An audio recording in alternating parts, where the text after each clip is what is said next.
Your IPA, talking about research, conducted a survey recently, very interesting. And you asked people, how much are you willing to pay each year in order to reduce emissions to zero by 2050?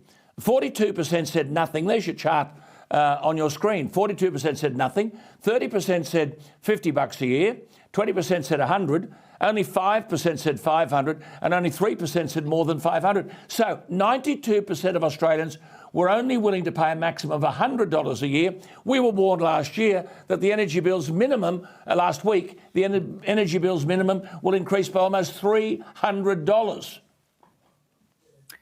That's right, Alan. What we know about net zero, and you've put your finger on something very significant here, is at a headline level, people like the idea of net zero. They like the sound of it because it sounds good. You know, it sounds like we're going to protect the environment, we're going to avert catastrophic global warming, and we're going to have all of these new green jobs they talk about. There's no new green jobs here, but that's what they tell us about. But when we dig underneath the surface and we say, okay, how much are you personally willing to pay? How much are you willing to reach into your own back pocket for Australia to meet net zero, for Australia to cut its emissions?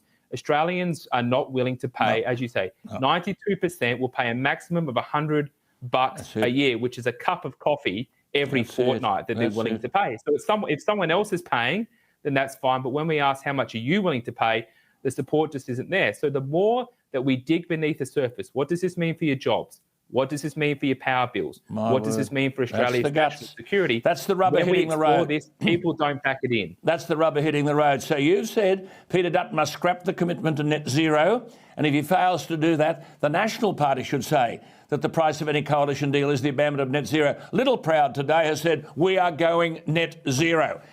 It's going to drive up power prices for families and small businesses, and it's all predicated on the fact that renewables will create jobs. Hello? Tell us about that. Well, Alan, there's two key points to make here. So the new leader of the Nationals Party, his seed is Maranoa, and our analysis showed that Maranoa will be the second hardest hit electorate in Australia by a policy of net zero in terms of the number of jobs put at risk. What we found is over 20% of all jobs in Maranoa will be put at risk by a policy of net zero. That is second only to the electorate of Flynn, which takes in the area of Gladstone.